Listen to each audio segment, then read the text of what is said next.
നമസ്കാരം, കർമ്മ ന്യൂസിലേക്ക് സ്വാഗതം. അന്ന് രക്ഷിക്കാൻ വന്നു, ഇന്ന് ജയിപ്പിക്കാൻ വന്നു. പത്തനംതിട്ടയിൽ കേരളത്തിന്റെ സേന തിരിച്ചെത്തി. വീണ്ടും ഒരു വലിയ ദൗത്യവുമായിട്ടാണ് കടലിന്റെ മക്കൾ പത്തനംതിട്ടയിൽ വന്നത്. ഇടതുമുന്നണി സ്ഥാനാർത്ഥി വീണ ജോർജിനെ വിജയിപ്പിക്കാനായിരുന്നു കടലോര മക്കൾ പ്രളയത്തിന്റെ രക്ഷാപ്രവർത്തനത്തിന്റെ ആ വരവ് പുനരാവിഷ്കരിച്ചത്. നമ്മുടെ സേന ഇപ്പോൾ പത്തനംതിട്ടയിൽ വന്നത് വീണയ്ക്ക് വേണ്ടി മാത്രമെന്നതും ശ്രദ്ധേയം. പ്രചരണം തീരാൻ നിമിഷങ്ങൾ ബാക്കി നിൽക്കെയാണ് പത്തനംതിട്ടയുടെ ആകാശങ്ങളിൽ വൻ ശബ്ദത്തോടെ തന്നെ ആ രക്ഷാസേന ഇറങ്ങിയത്.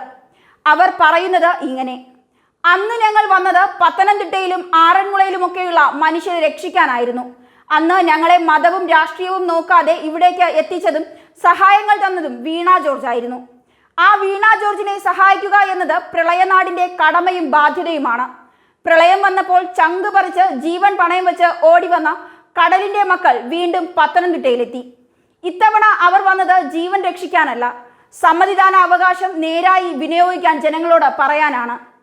തെരഞ്ഞെടുപ്പ് ഗോതയിൽ തകർപ്പൻ മത്സരങ്ങൾ നടത്തുന്ന പത്തനംതിട്ടയിൽ മത്സരരംഗത്തുള്ള വീണ ജോർജും മത്സ്യത്തൊഴിലാളികളുമായുള്ള അടുപ്പം ഇങ്ങനെയാണ്.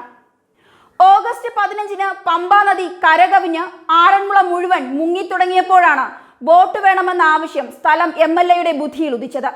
ഉടൻ തന്നെ MLA വിളിച്ചത് കുമ്പഴയിൽ മത്സ്യമെത്തിക്കുന്ന മുതലാളിമാരെയാണ്. അവർ വഴി തീരദേശ മേഖലയിൽ നിന്നും ആദ്യമായി എത്തിയ മത്സ്യത്തൊഴിലാളികളുടെ വാക്കിലേക്ക് പോകാം. ഈ പ്രളയത്തിൽ ആദ്യമായിട്ട് രക്ഷാപ്രവർത്തനം നടത്തിയത് ഞങ്ങളാണ്, കേരളത്തിൽ ആദ്യമായിട്ട്.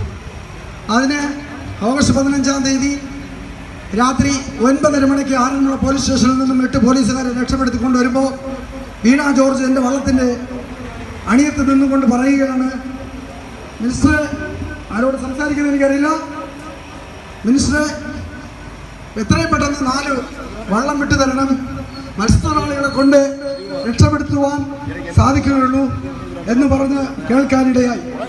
ആ ഒരു സംസാരമാണ് കേരളമാകെ പ്രളയത്തിൽപ്പെട്ടവരെ രക്ഷിക്കുവാൻ മത്സ്യത്തൊഴിലാളികളെ കൊണ്ട് കഴിയൂ എന്ന് അതിന് വഴിവെച്ച വീണ ജോർജ്. ഈ വീണ ജോർജിനെ കണ്ടപ്പോൾ എനിക്ക് ആദ്യം തോന്നി, ഇതുപോലുള്ളൊരു ജനപ്രതിനിധി എനിക്ക് ലഭിച്ചിരുന്നെങ്കിൽ. കാരണം ആറന്മുളക്കാരെ നിങ്ങൾ ഭാഗ്യവാന്മാരാണ്. പ്രളയജലത്തിന് മുന്നിൽ നിസ്സഹായരായി നിന്ന ആറന്മുളയുടെ ജനങ്ങൾക്ക് മുന്നിൽ വീണ ജോർജിന്റെ വാക്കുകൾ കാതോർത്ത് രക്ഷാപ്രവർത്തനം നടത്തിയ ഈ മത്സ്യത്തൊഴിലാളികൾക്ക് MLA എന്ന് മാത്രമല്ല സമസ്ത മലയാളികളും എത്രത്തോളം നന്ദി പറഞ്ഞാലും മതിയാവില്ലെന്നറിയാം. പത്തനംതിട്ട ലോക്സഭാ സ്ഥാനാർത്ഥി വീണ ജോർജിന്റെ വാക്കുകളിലേക്ക് പോകാം. എന്റെ പ്രിയപ്പെട്ട മത്സ്യത്തൊഴിലാളി സഹോദരങ്ങളെ, സുഹൃത്തുക്കളെ, ഇവിടെ പത്തനംതിട്ട പാർലമെന്റ് മണ്ഡലത്തിൽ ഇടതുപക്ഷ ജനാധിപത്യ മുന്നണിയുടെ തെരഞ്ഞെടുപ്പ് പ്രചരണത്തിനു വേണ്ടി എത്തിയിരിക്കുകയാണ്. അന്ന് പ്രളയകാലത്ത് നമ്മുടെ ജീവൻ രക്ഷിച്ച ഈ മത്സ്യത്തൊഴിലാളി സഹോദരങ്ങൾ.